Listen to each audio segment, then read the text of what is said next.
සාදුකාර පවත්වන්න.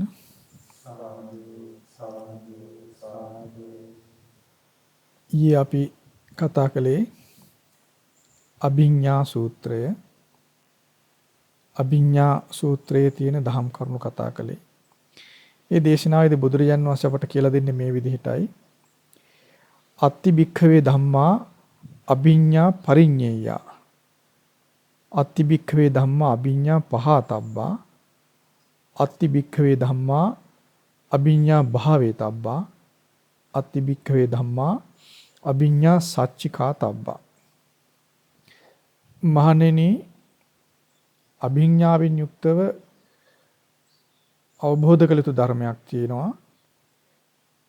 අභිඤ්ඤාවෙන් යුක්තව ප්‍රහාණය කළ යුතු ධර්මයක් තියෙනවා. අභිඤ්ඤාවෙන් යුක්තව භාවිත කළ යුතු ධර්මයක් තියෙනවා. අභිඤ්ඤාවෙන් යුක්තව සාක්ෂාත් කළ යුතු ධර්මයක් තියෙනවා. එතකොට ඒ විදිහේ ධර්මතා හතරක් ගැන බුදුරජාණන් වහන්සේ මේ දේශනාවේදී කියලා දෙනවා. ඊළඟට බුදුරජාණන් වහන්සේ කියලා දුන්නේ කොහොමද? අභිඤ්ඤාවෙන් යුක්තව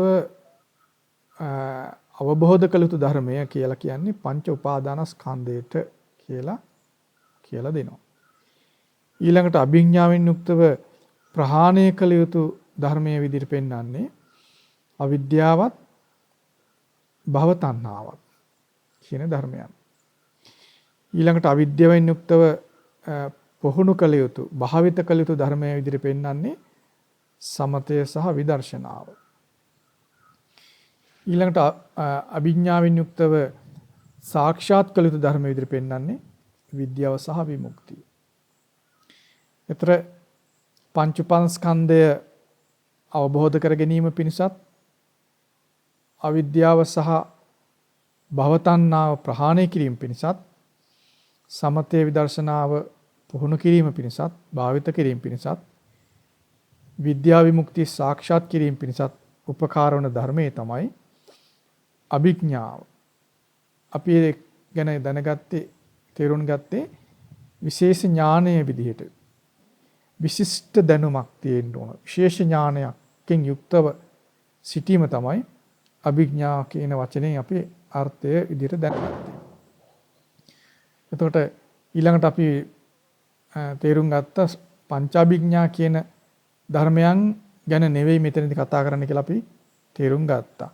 නැත්තම් කෙනෙකුට හිතෙන්න පුළුවන් පංචාභිඥා නැතුව මේ ධර්මයන් පුරුදු කරගන්න බැරි කතාවක් මේ කියන්නේ කියලා. එහෙම එකක් නෙවෙයි මේ.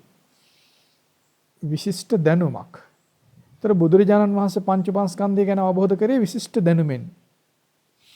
ඒතර බුදුරජාණන් වහන්සේ අවිද්‍යාව භව තණ්හාව ප්‍රහාණය කළේ විශිෂ්ට දැනුමෙන්. බුදුරජාණන් වහන්සේ සමත විදර්ශනා පුහුණු කළේ විශිෂ්ට දැනුමින් යුක්තවයි. බුදුරජාණන් වහන්සේ විද්‍යා විමුක්ති සාක්ෂාත් කරේ විශිෂ්ට දැනුමින් යුක්තවයි. එතකොට බුදුරජාණන් වහන්සේගේ ශ්‍රාවකයා පංච උපාදානස්කන්ධය අවබෝධ කළ යුත්තේ විශිෂ්ට දැනුමකින් යුක්තවයි. විශිෂ්ට දැනුමකින් තොරව, එහෙම නැත්නම් අභිඥාවකින් තොරව කිසිවෙකුටත් පංච උපාදානස්කන්ධය ගැන අවබෝධ ඥානයක් ඇති කරගන්න බෑ. ඇති වෙන්නේ නැහැ.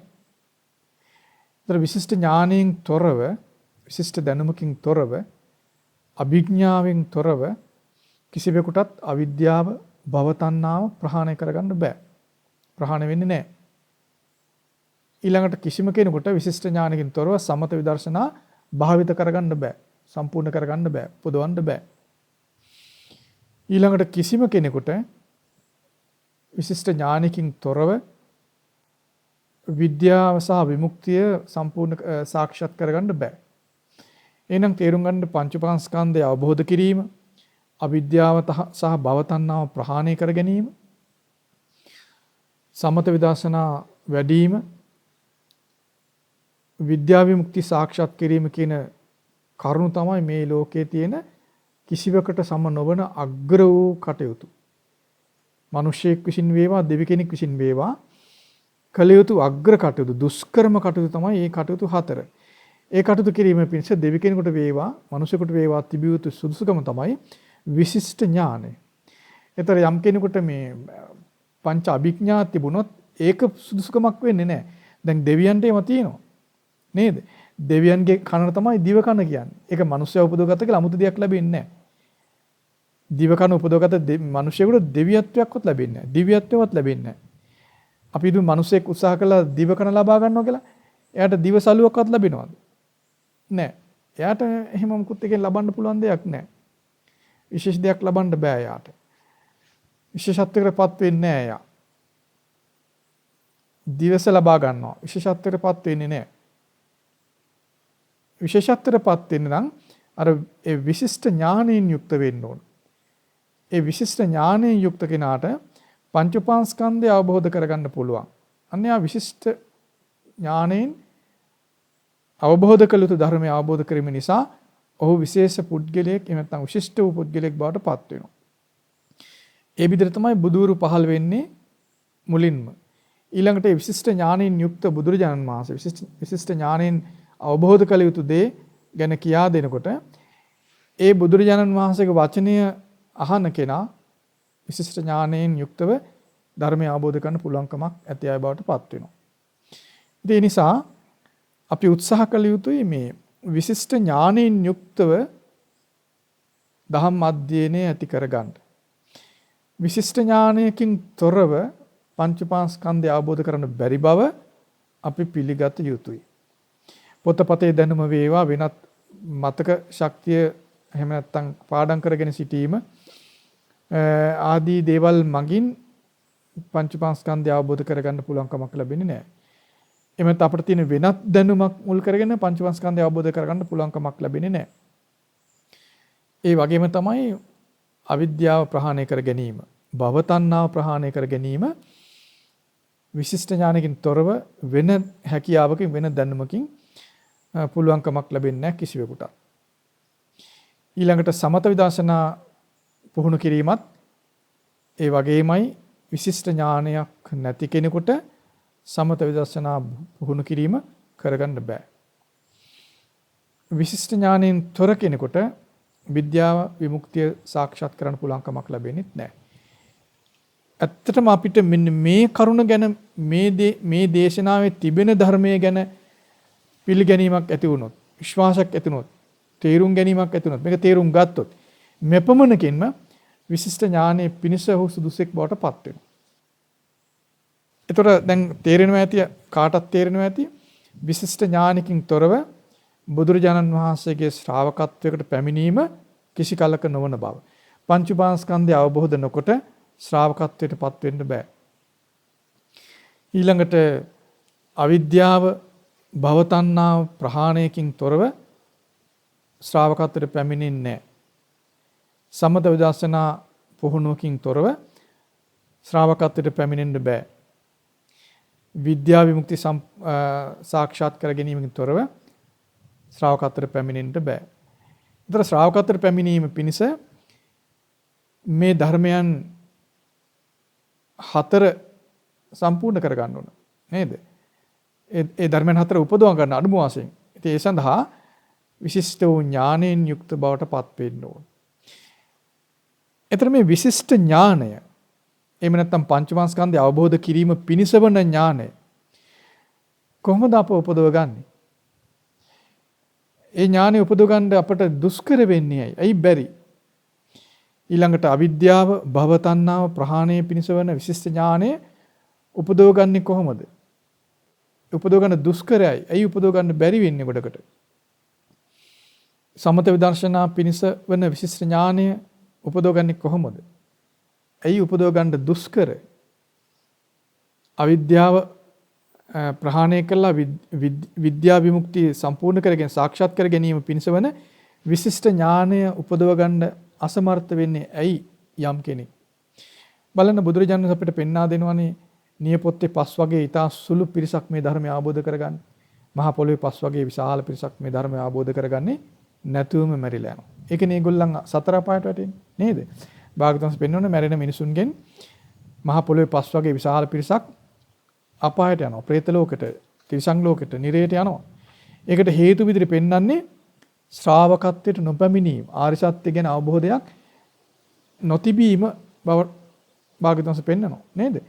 එහෙනම් එකකින් පේනවා අපිට ධර්මයේ අහලා තියෙන්න පුළුවන්, ඉගෙනගෙන තියෙන්න පුළුවන්, කතා කරලා තියෙන්න පුළුවන්, භාවනා කරලා තියෙන්නත් පුළුවන්. නේද? පැවිදි වෙලා තියෙන්නත් පුළුවන්, දන් පැන් දීලා තියෙන්න පුළුවන්, පින්දහම් කරලා තියෙන්න පුළුවන්. නමුත් විශිෂ්ට ඥානය උපදව ගන්න අසමර්ථ වීම නිසා සතර අපායන් නිදහස් වීමක් ලැබෙන්නේ නැහැ. එහෙනම් අපි තේරුම් ගන්න ඕන සතර අපායන් නිදහස් වීම පිණිස විශිෂ්ට ඥානයකින් යුක්ත වෙන්න ඕන. විශිෂ්ට ඥානෙන් යුක්ත කෙනා පංච පාස්කන්ධය අවබෝධ කර ගන්නවා. ඔවුන් නිරයෙන් එහෙනම් සතර අපායන් නිදහස් වෙනවා. අවිද්‍යාව ප්‍රහාණය කර ගන්නවා. භව තණ්හාව ප්‍රහාණය කර ගන්නවා. භව තණ්හාව ප්‍රහාණය නොකර සතර අපායන් නිදහස් වෙයිද කෙනෙක්? වෙන්නේ නැහැ.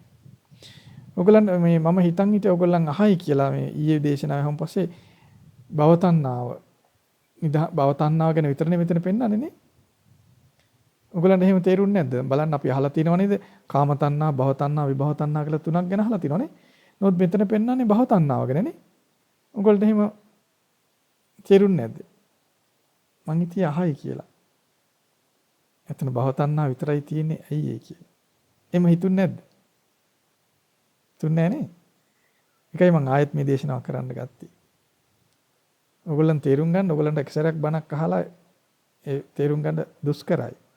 ඒකයි යම් ප්‍රමාදයක් ලොකු ප්‍රමාදයක් තියෙන්නේ. නේද? යලි යලි බණ ඇසිය යුතු. ඒක මම කියන එක නෙවෙයි බුදුරජාණන් වහන්සේ පෙන්නන්නේ. ධර්ම ශ්‍රවණේ භාවිතා බහුලී කතා කියලා කියන්නේ. කාටත් එහෙම ඔයගොල්ලන් අපි කාටත් එහෙම තමයි නේද? අපි කාටත් මේ එක වතාවක් බණ ඇහුවා කියලා ඒ ශනින් අවබෝධය ඇති වෙන්නේ නැහැ. යලි යලි බණ අහන්න ඕන.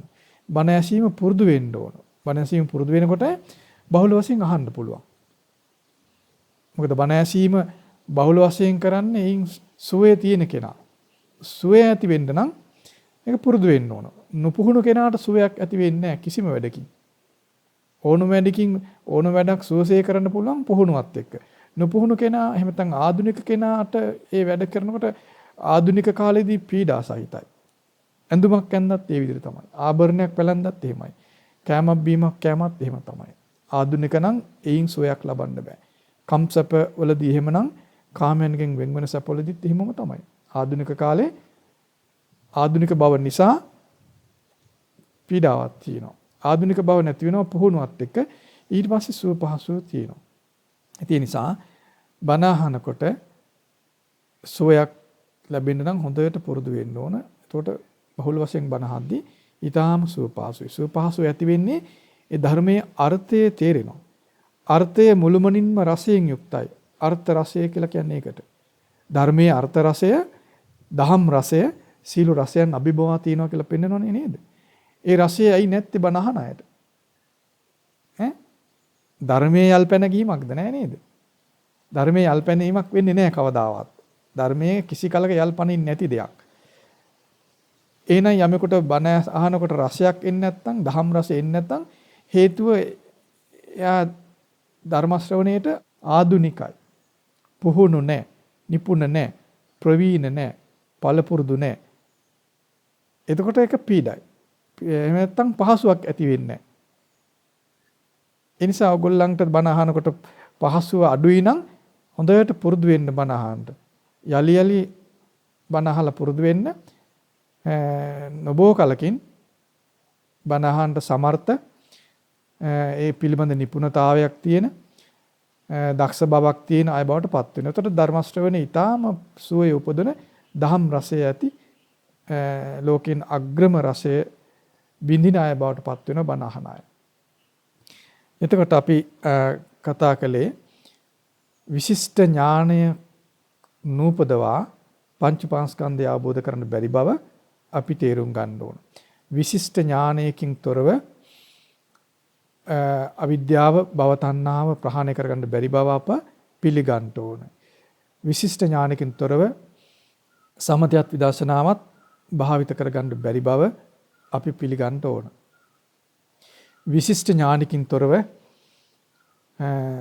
විද්‍යාව විමුක්තිය සාක්ෂාත් කරගන්න බැරි බව අපි පිළිගන්න ඕන. ඒ පිළිගැනීමම විශිෂ්ට ඥානයේ පිණිස සුදුසුකමක් බවට පත් වෙනවා. දැන් තේරුම් ගන්න ඒ ධර්මාබෝධයට උවමනා, ශ්‍රාවකත්වයේ ඇති කරගන්න උවමනා, සතර අපායන් නිදහස් වෙන්න උවමනා ප්‍රධානම දේ තමයි මේ විශිෂ්ට ඥානයෙන් යුක්ත වීම. ඒ විශිෂ්ට ඥානය ඇති වෙන්නේ කොහොමද? ඒ විශිෂ්ට ඥානය ඇති කරගන්න සමර්ථ වෙන්නේ කොහොමද? මොකක්ද ඒකට තියෙන බාධාව? අපිට මේ විශිෂ්ට ඥානය උපදව ගන්න අසමර්ථ වුණා නම් මොකක්ද ඒකට තිබුණ බාධාව? අපි පංච උපාස්කන්ධය අවබෝධ කරගත්තා නම් ශ්‍රාවකත්වයට පැමිණිලානේ නේද? ගොඩාක් අය උත්සාහ කරන්නේ පංච උපාස්කන්ධය අවබෝධ කරගන්න. ආසයි ගොඩක් අය. නමුත් ඒ ආසාව තිබුණට මොකද මේ නොහැකියාවක් තියෙන්නේ? සමත විදර්ශනා පුරුදු කරන්න ගොඩක් අය ආසයි. නමුත් මොකද්ද නොහැකියාව? අවිද්‍යාව ප්‍රහාණය කරන්න ගොඩක් අය ආසයි. තණ්හාව ප්‍රහාණය කරන්න ආසයි. නමුත් වෙන්නේ නැහැ. මොකද්ද මේ බාධාව? විද්‍යාව විමුක්තිය සම්පූර්ණ කරගන්න ආසයි. නොවෙන්නේ ඊට උමනා සුදුසුකම විශිෂ්ට ඥානය නැති නිසා නේද? ඒ විශිෂ්ට ඥානය උපදින්නේ නැත්තේ ඇයි? මොකද්ද බාධා? ඒ බාධාව තමයි පංච නීවරණ. නීවරණ වලින් යුක්ත කෙනාගේ සිතේ විශිෂ්ට ඥානය උපදින්නේ නැහැ. නීවරණ වලින් බැටකන, නීවරණ පෝෂණය වෙන, නීවරණ වැඩෙන, නීවරණ බැහැර නොවී තියෙන හිතක පංච උපාස්කන්ධය අවබෝධයේ පිණිසවන ඥානය ඉපදෙන්නේ. අවිද්‍යාව භව තණ්හා ප්‍රහාණය පිණිසවන ඥානය ඉපදෙන්නේ. නීවරණ වලින් බහුල හිතක සමත විදර්ශනා පිණිස වන විශිෂ්ට ඥානය ඉපදෙන්නේ. නීවරණ වලින් බහුල එහෙම නීවරණ වලින් වැසුණු සිතක විද්‍යා විමුක්ති සාක්ෂාත් කිරීම පිණිස වන විශිෂ්ට ඥානය ඉපදෙන්නේ නැහැ. එහෙනම් නීවරණ ප්‍රහාණය වූ සිතක ඒ විශිෂ්ට වූ ඥානය අභිඥා ඉපදිනවා. නීවරණ වලින් තොර, නීවරණ වලින් පීඩා නොවන කිලිටි රහිත සිත ධර්මාබෝධයේ සුදුසු හිතක් බවට පත් වෙනවා. ඒතර අපි දන්නවා කාමච්ඡන්ද, ව්‍යාපාද, තීන මිද්දේ, උද්ධච්ච කුක්කුච්ච, විචිකිච්ඡා කියලා නීවරණ පහක් ගැන අපි අහලා තියෙනවානේ. මේ නීවරණ පහ බහුලව සිතක පවතිනවා නම්, නීවරණ පෝෂණය වෙනවා නම්, නීවරණ පෝෂණය වීම පිණිස ආහාර සැපේනවා නම්, ඒ වගේ සිතක් කිලිටි සහිතයි, අපිරිසිදුයි. ඒ කිලිටි සහිත සිත විශිෂ්ට ඥානය උපදවන්නේ. කිලිටි සහිත සිතේ විශිෂ්ට ඥානයට ඉඩ කඩක් නැහැ. ඒ විශිෂ්ට ඥානයක් උපදව ගන්න බැරි කෙනා කොච්චර ධම් දැනුම තිබුණත්, කොච්චර ධර්මයේ කතා කළත් පංචපාස්කන්ධය ආબોධ වීමක් උහුට වෙන්නේ. සමත විදර්ශනා වැඩිවීමක් කරගන්න බෑ. ඒතර අවිද්‍යාව භව තණ්හා ප්‍රහාණයක් උහුට ඇති වෙන්නේ නැහැ. විද්‍යාවේ මුක්ති සාක්ෂාත් කිරීමක් කරගන්න බෑ. එහෙනම් අපි තේරුම් ගන්න ඕන පංචපාස්කන්ධය අවබෝධ කර ගැනීම පිණිස, එහෙම නැත්නම් අවිද්‍යාව ප්‍රහාණය කිරීම පිණිස, භව තණ්හා ප්‍රහාණය පිණිස, සමත විදර්ශනා වැඩිම පිණිස, විද්‍යා විමුක්ති සාක්ෂාත් කර ගැනීම පිණිස බාධා කරන ප්‍රධාන දේ තමයි නීවරණ. නීවරණ පෝෂණය වෙන්න නොදී නීවරණ දුර්වල කර ගැනීම පිණිස උත්සාහ කළ යුතුයි. දැන් නීවරණ පහක් ගැන අපි අහලා තියෙනවා, ඉගෙනගෙන තියෙනවා. මේ නීවරණ පහෙන් ඉක්මනින්ම ප්‍රහාණය කරගත යුත්තේ මොකද්ද? ප්‍රමාද නොවි ප්‍රහාණය විය යුත්තේ කුමක්ද? ඔය කෙනෙක් හිතෙන්න පුළුවන් මේ කාමච්ඡන්දය අයින් කරගත්තා නම් අපිට පහසුයි කියලා. කෙනෙකුට හිතෙන්න පුළුවන් ව්‍යාපාදය අයින් වුණා නම් අපිට පහසුයි, ධර්ම අවබෝධය ලේසියි කියලා. කෙනෙකුට හිතෙන්න පුළුවන් තීන මිද්දේ අයින් වුණා නම් අපිට ලේසි, උද්ධච්ච කුක්කුච්ච අයින් වුණා නම් ලේසි. ඔය විදිහට හිතෙන්න පුළුවන්. නමුත් තේරුම් ගන්න නීවරණ පහ අතුරින් ප්‍රමාද නොවි වහවහාම ප්‍රහාණය කළගත යුත්තේ විචිකිච්ඡාව. විචිකිච්ඡාව තියෙද්දී, විචිකිච්ඡාව පෝෂණය වෙමින් තියෙද්දී, එමෙත්ත විචිකිච්ඡාව හඳුන ගන්න බැරුව සිටිද්දී කාමච්ඡන්දයේ ඉවත් කරගන්න කරන උත්සාහය ඵල රහිතයි. විචිකිච්ඡාව හඳුනා නොගෙන විචිකිච්ඡාව තියාගෙනම විචිකිච්ඡාව පෝෂණය වෙමින් තියෙද්දීම ව්‍යාපාදය බැහැර කරන්න ගන්න උත්සාහය ඵල රහිතයි. විචිකිච්ඡාව තියෙද්දිම තීන මිද්දේ ප්‍රහාණය කරන්න ගන්න උත්සාහය ඵල රහිතයි. විචිකිච්ඡාව තියෙද්දීම උද්ධච්ච කුක්කුච්ච ප්‍රහාණයට ගන්න උත්සාහය ඵල රහිතයි. නිෂ්ඵලයි. ඔයගොල්ලෝ පිළිගන්නවද ඒක? එහෙනම් යම් තේරුම් ගන්න යම් කෙනෙකුට කාමච්ඡන්දේ ප්‍රහාණය නොවෙනවා නම් ඇයි හේතුව? විචිකිච්ඡාව තියෙනවා. යම් කෙනෙකුට උද්ධච්ච කුක්කුච්ච ප්‍රහාණය වෙන්නේ නැත්නම් ඇයි හේතුව? විචිකිච්ඡාව තියෙනවා. යම් කෙනෙකුට ව්‍යාපාදය ප්‍රහාණය වෙන්නේ නැත්නම් ඇයි හේතුව? විචිකිච්ඡාව තියෙනවා. යම් කෙනෙකුට තීන මිද්දේ ප්‍රහාණය නොවෙනවා නම් හේතුව මොකද්ද? විචිකිච්ඡාව තියෙනවා. යමෙකුට විචිකිච්ඡාව නැත්නම් විචිකිච්ඡාව ප්‍රහාණය වෙලා නම් විචිකිච්ඡාව යලි උපදින්නේ නැත්නම් විචිකිච්ඡාව පිණිස ආහාර සැපීමක් ඔහු තුල නැත්නම් ඒකාන්තයෙන්ම කාමච්ඡන්දේ ඔහුගේ හිතෙන් ප්‍රහාණය වෙනවා. ඒකාන්තයෙන්ම ව්‍යාපාදේ ඔහුගේ හිතෙන් ප්‍රහාණය වෙනවා. ඒකාන්තයෙන්ම තීන මිද්දේ ප්‍රහාණය වෙනවා. ඒකාන්තයෙන්ම උද්ධච්ච කුක්කුච්ච ප්‍රහාණය වෙනවා. එහෙනම් කාමච්ඡන්ද ව්‍යාපාද තීන මිද්දේ උද්ධච්ච කුක්කුච්ච කියන මේ නීවරණ සියල්ල ප්‍රහාණය වෙන්න උදව් වෙන්නේ විචිකිච්ඡා නීවරණය ප්‍රහාණය වීම. එහෙනම් විචිකිච්ඡාව තමයි බල සම්පන්න භයානකම නීවරණය වෙන්නේ. විචිකිච්ඡාව ප්‍රහාණය වූ කෙනාට අනිකුත් නීවරණ ප්‍රහාණය වෙලා යනවා. බලන්න ඔයගොල්ලෝ මේ මම කියන එක පිළිගනි තවදුරටත් හොඳින් කරුණු ඉගෙන ගත්තොත් වංගීස මහරහතන් වහන්සේ අරහත්ත්වයටපත් වෙන්න කලින් කාමච්ඡන්දයෙන් ගොඩක් පීඩා වින්දා. නේද? ඔයගොල්ලෝ අහලත් තියෙනව නේද? පින්ඩපාත වඩිනකොට රාගික සිතුවිලි බලවත් පීඩා කරන්න පටන් ගත්තා. ආනන්ද ස්වාමීන් වහන්සේ නේද ඒ වෙලාවේදී උදව් කරන්නේ. නේද? කරුණු පෙන්වන සිව් උපදව ගන්න කියනවා නේද? ඒතර අපිට පේනවා උන්වහන්සේට මේ රාග සිතුවිලි බලවත් ඒ විදිහට පීඩා දෙනවා කියලා කියන්නේ කාමච්ඡන්ද කියන නීවරණය බලවත් තියෙනවා. නේද? භාවනාවට ගියත් ඒ නීවරණයෙන් බේරෙන්න අමාරුයි. උන්වහන්සේ ඒ නීවරණේ ප්‍රහාණය කරාද නැද්ද? ප්‍රහාණය කළා. ඇයි? කල්ැතුවම විචිකිච්ඡාව ප්‍රහාණය වෙලා තිබුණ නිසා. උන්වහන්සේට විචිකිච්ඡාව තිබුණා නම් ඒ ආනන්ද ස්වාමීන් වහන්සේ සිව් උපදව ගන්න කියලා කියද්දි උන්වහන්සේ පුළුවන් ද කරගන්න? බැරි වෙනවා. නේ? බලන්න ඒ වෙලාවේදී අර අකුසල සිත බලවත් පීඩා කරනකොට තමන්ගේ මිත්‍රයා සිව් උපදව ගන්න කියලා කියනකොටම පුළුවන් වුණානේ. මොකද ශක්තිය? ශ්‍රද්ධා බලය.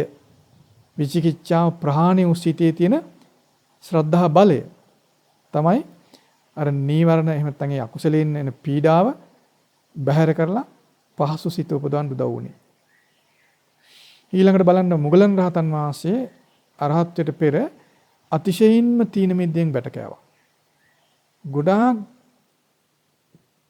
තීන මිද්ද නිසා ගොඩාක් පීඩාවටපත් වුණා. දුක්ඛ පටිපදාව අනුගමනය කරේ කියලා උන්වහන්සේ පෙන්වන්නේ. දුක් සහිත ප්‍රතිපදාවක් අනුගමනය කළා කියලා උන්වහන්සේ පෙන්වන්නේ.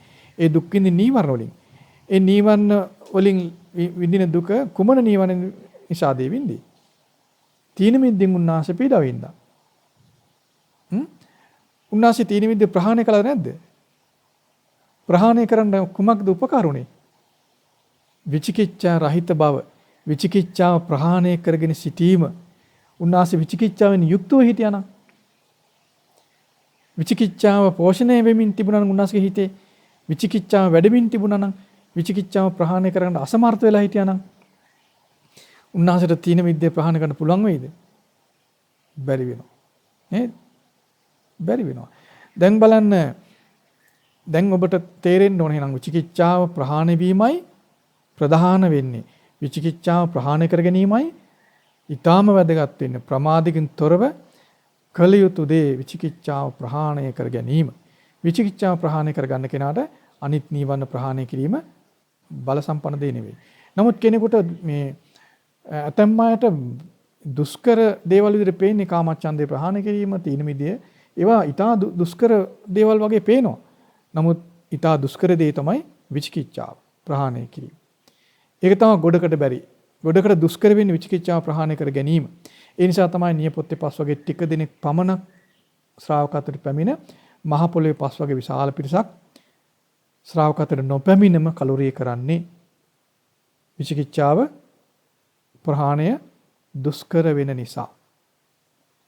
බලන්න ද විචිකිච්ඡාව තියෙන තාක් අනික් නීවරණෙන් බැට නොකෑවා කියලා ඒවා ප්‍රහාණය කරගන්න බෑ.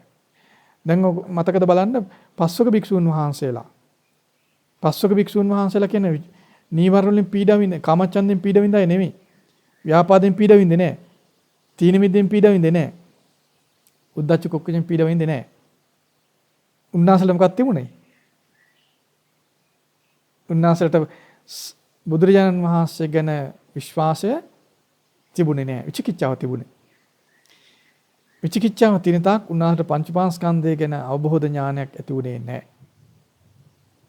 නමුත් උන්වහන්සේලා බුදුරජාණන් වහන්සේ ගැන විශ්වාසය ඇති කරගත්තේ යම් කලකද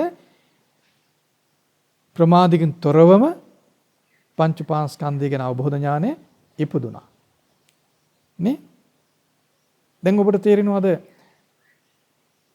ඒ පංචපාස්කන්ධය අවබෝධ කර ගැනීම පිණිස වන විශිෂ්ට ඥානය ඇති කර ගැනීම පිණිස තිබෙන බාධා මොකද්ද? නීවරණ. ඒ නීවරණ වලිනුත් බල සම්පන්න ප්‍රධාන නීවරණය මොකද්ද? මුලින්ම ප්‍රහාණය කළ යුතු. ප්‍රමාද නොවි ප්‍රහාණය කළ යුතු නීවරණය කොමක්ද? විචිකිච්ඡාව. දැන් බලන්න අර තුම්බෑ ජටලීන් দমনය කළාවේ. ජටිලීන් නේද? උරුවෙල කස්සප, ගයා කස්සප, නදී කස්සප කියන ඒ ජටිල තාපසවරු দমনය කළ වෙලාවේදී උරුවෙල කස්සප ඒ ප්‍රධාන ජටිල තාපසතුමා මුලින් দমনය වුණේ. උන්වහන්සේලාට කාමච්ඡන්දේ තිබ්බද? ඒ පීඩා වින්දද? කාමච්ඡන්දෙන් පීඩා වින්දද? ව්‍යාපාදෙන් පීඩා වින්දද? තීන මිද්දෙන් පීඩා වින්දද? උද්ධච්ච කුක්කුච්චෙන් පීඩා වින්දද? නැහැ. උන්වහන්සේලා සූපහසුවෙන් වාසය කළා. උන්වහන්සේලාට සමාධියක් තිබුණා. 이르දි බලය පවා උන්වහන්සේලාට තිබුණා. නමුත් පංච උපාස්කන්ධය ගැන අවබෝධ ඥානය ඇති කරගන්න සමර්ථ වුණාද? අසමර්ථ වුණා. මොකද තිබු බාධාව? කාමච්ඡන්ද බාධා වුණාද? නැහැ. නේද? තීන මිද්දේ බාධා වුණෙත් නැහැ. කාමච්ඡන්දේ බාධා වුණෙත් නැහැ. ව්‍යාපාදේ බාධා වුණෙත් නැහැ. තීන මිද්දේ බාධා වුණෙත් නැහැ. බාධා මොකක්ද උනේ? විචිකිච්ඡාව. ඒ විචිකිච්ඡාව යම් වෙලාවකද ප්‍රහාණය වුණේ. ඒ සනින් උරුවෙල කස්සප තාපසතුමා ශ්‍රාවකතර පැමිණියානේ. ශ්‍රාවකතර පැමිණියා. එතකොට උන්වහන්සේගේ ශ්‍රාවකත්වයට පැමිණීම සිදුනේ යම් වෙලාවකද ඒ වෙලාවේ උන්වහන්සේගේ අනුගාමිකයින් උන්වහන්සේ අනුව කටයුතු කළ දහසක් දෙනාම විචිකිච්ඡාව බැහැර කළා. දැක්කද ශ්‍රාවකත්වයේ දියුණු වෙන හැටි? කල්යාණ යහළුවන්, කල්යාණ මිත්‍ර ඇසුර කියන දේ දෙක තේරුණේ. උරුවෙල කස්සප තාපසතුමා තුළ බුදුරජාණන් වහන්සේ ගැන විශ්වාසය බලවත්ව තිබුණේ නැහැ. බුදුරජාණන් වහන්සේගේ අවබෝධය ගැන විශ්වාසය බලවත්ව තිබුණේ නැහැ. ඉතින් උන්වහන්සේ කල්පනා කරා මේ මහා ශ්‍රමණයා බල සම්පන්නයි තමයි. නමුත් මට ඊට වඩා බලයක් තියෙනවා කියලා උන්වහන්සේ කල්පනා කළා.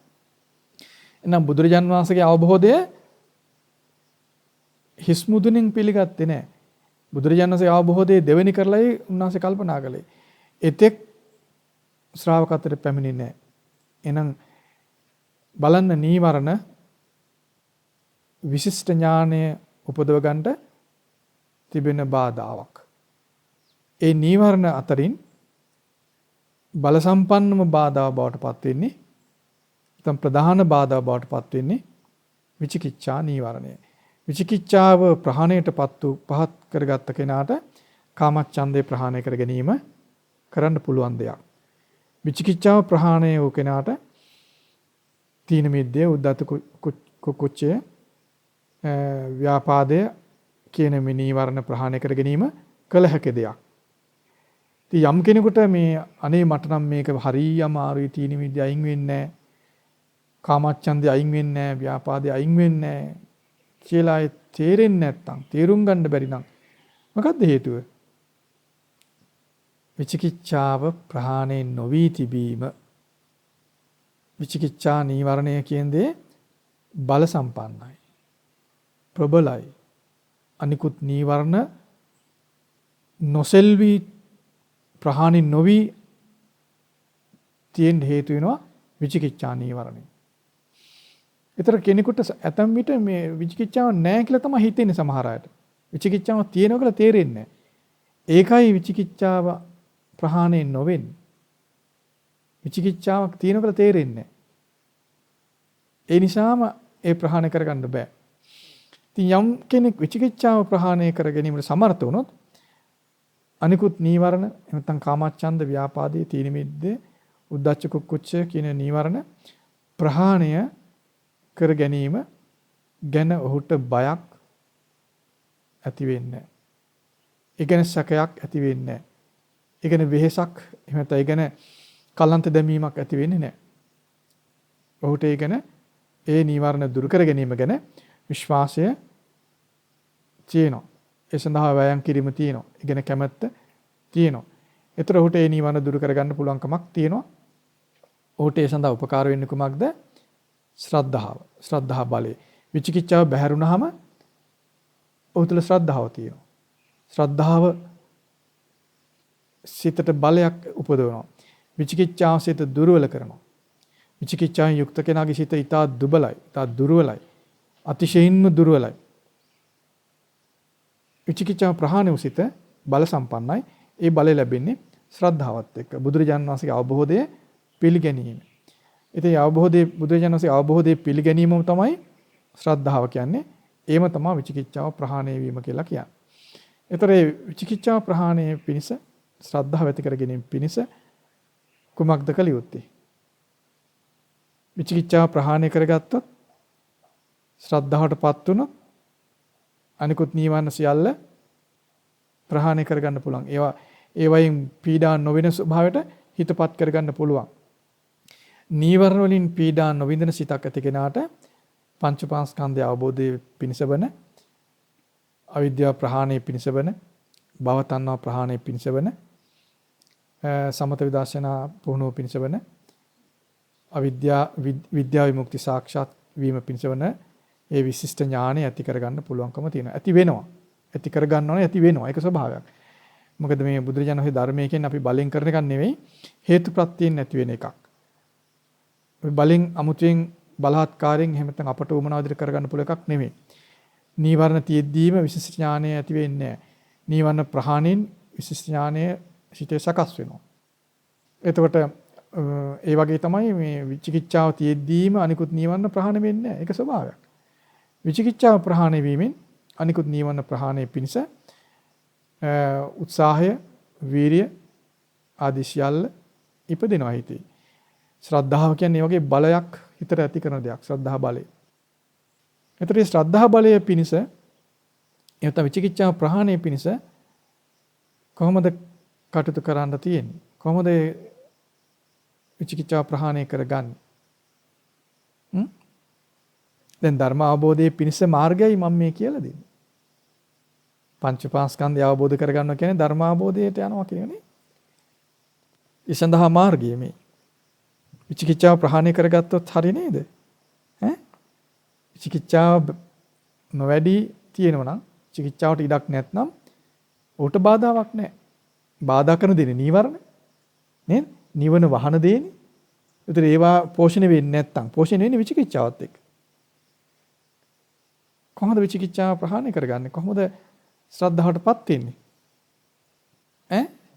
බුදුරජාණන් වහන්සේ අවබෝධය පිළිගැනීමෙන්. කුමක්ද අවබෝධය?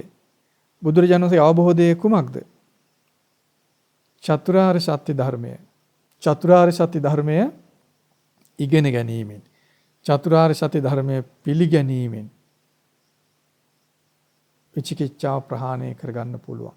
චතුරාර්ය සත්‍ය ධර්මයේ ඉගෙන ගත්තොත් අපි ඉගෙන ගන්නේ බුදුරජාණන් වහන්සේ අවබෝධය චතුරාර්ය සත්‍ය ධර්මයේ පිළිගත්තොත් අපි පිළිගන්නේ බුදුරජාන් වහන්සේගේ අවබෝධය. ඒතර බුදුරජාණන් වහන්සේගේ අවබෝධය පිළිගන්නවා කියලා කියන්නේ ශ්‍රද්ධාවටපත් වෙනවා කියන එකයි. ශ්‍රද්ධාවටපත් වෙනවා කියලා කියන්නේ විචිකිච්ඡාව ප්‍රහාණයටපත් වුණා කියන එකයි. විචිකිච්ඡාව ප්‍රහාණය වීමෙන් අනිකුත් නිවන ප්‍රහාණය කර ගැනීමට බලයක් සිතට තියෙනවා. ඒතර බලවත් වූ සිතක් ශ්‍රද්ධා බලය තියෙනවා. ශ්‍රද්ධා බලෙන් යුක්ත කෙනා තුළ විරිය බලය ඇති වෙනවා. විරිය බලෙන් යුක්ත කෙනා තුළ සතිය, සමාධිය, ප්‍රඥාව කියන ඒ බලයන් ඉපදෙනවා. එතකොට ඒ විදිහට මේ සිතේ බලයක් ඇති වෙනකොට ඒ බලවත් විදිහට වාසය කරන කෙනා තුළ සිත වැහෙන නීවරණ ප්‍රහාණය කරගන්න පුළුවන්කමක් තියෙනවා. නිවන වැහෙන නීවරණ ප්‍රහාණයට උට පුළුවන්කම තියෙනවා. දැන් එහෙනම් තේරුම් ගන්න ආර්ය සත්‍ය අවබෝධයේ පිණිස ප්‍රධාන බාධාව ශ්‍රද්ධාව නැතිකමමයි. බුදුරජාණන් වහන්සේගේ අවබෝධය නොපිළිගැනීමමයි. පිළිගන්ට අසමර්ථ වීමමයි. ඒ භාගතුන් වහන්සේගේ අවබෝධය පිළිගැනීම පිණිස කළ යුත්තේ ආර්ය සත්‍ය ප්‍රකාශ ධර්මයේ ශ්‍රවණය කිරීමමයි. ඒ ධර්මයේම යලි යලිත් ශ්‍රවණය කරන්න පුරුදු වීම. ධර්ම ශ්‍රවණය හොඳින් කරනවා නම් ඒ අහන ධර්මයේ පිළිගන්නවා නම් ශ්‍රද්ධාවට පැමිණෙනවා. ශ්‍රද්ධාවට පැමිණෙනවා කියන්නේ විචිකිච්ඡාව බැහැර වෙලා යනවා. විචිකිච්ඡාවට ඉඩක් නැහැ හිතේ.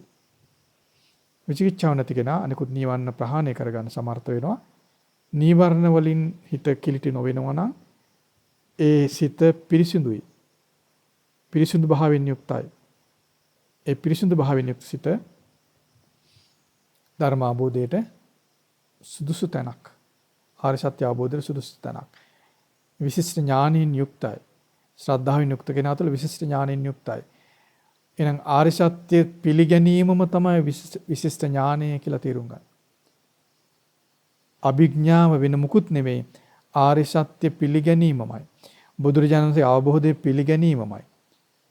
ශ්‍රද්ධාවෙන් යුක්තවම තමයි ප්‍රඥාව ඇති වෙන්නේ. සද්ධානුසාරී කෙනානේ ආරම්භක කෙනා නේද? ශ්‍රද්ධානුසාරී කෙනා තමයි සෝතාපන්න ආදී ඉහළ මාර්ගඵලවලට යන්නේ. ප්‍රඥාව සම්පූර්ණත්වයටපත් කරගන්නේ. එහෙනම් ආරි සත්‍ය අවබෝධයේ පිණිස වන විශිෂ්ට ඥානය ශ්‍රද්ධාවෙන්මයි ඇති කරගන්න තියෙන්නේ. ආරි සත්‍ය ගැන තිබෙන පිළිගැනීමමයි ඒ විශිෂ්ට ඥානයේ බවට පත් වෙන්නේ. ආරි සත්‍ය පිළි නොගෙන ආරි සත්‍ය අවබෝධයක් ඇති කරගන්න බෑ නේද? දැන් පේනව නේද? ආරි සත්‍ය අවබෝධයට බාධාව ආරි සත්‍ය පිළි නොගැනීමමයි. ආරි සත්‍ය පිළිගන්නේ නැහැ කියන්නේ බුදුරජාණන්සේ අවබෝධයේ පිළි නොගැනීම, විශ්වාස නොකිරීම. ඒතර දුර්වල හිතක් නේද? මේක බෑනේ, මේක අමාරුයිනේ, මේක දුෂ්කරයිනේ, මේක පුළුවන් වේද දන්නේ නැහනේ කියන වගේ දුර්වල ස්වභාවයට හිත වැටෙනවා. එතකොට අග්‍රඵල විපාක වලට වඩා ඊටාම ලපටි බුදුරජාණන් වර්ණනා නොකළ ප්‍රතිඵල සඳහා අගයක් හිතේ ඇති වෙනවා. වටිනාකමක් හිතේ ඇති වෙනවා. අග්‍රදේ ගැන බයක් ඇති වෙනවා. අග්‍රදේ ගැන කතා කරන්න බයක්, හිතන්න බයක්, අග්‍රදේ ගැන සමාදම් කරන්න බයක් ඇති වෙනවා. ඊටාම නොවැදගත් දේවල් ගැන තමයි හිතේ කැමැත්තක් ඇති වෙන්නේ. හිතේ ඉඩ කඩක් තියෙන්නේ. ඒකට හේතුව හිත දුර්වලයි.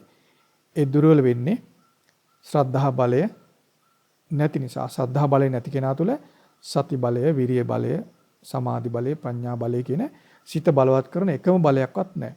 ශ්‍රද්ධා බලයෙන් තොරව සිත බලවත් කරන අනිකුත් කිසි බලයක් හිතක ඉපදෙන්නේ නැහැ.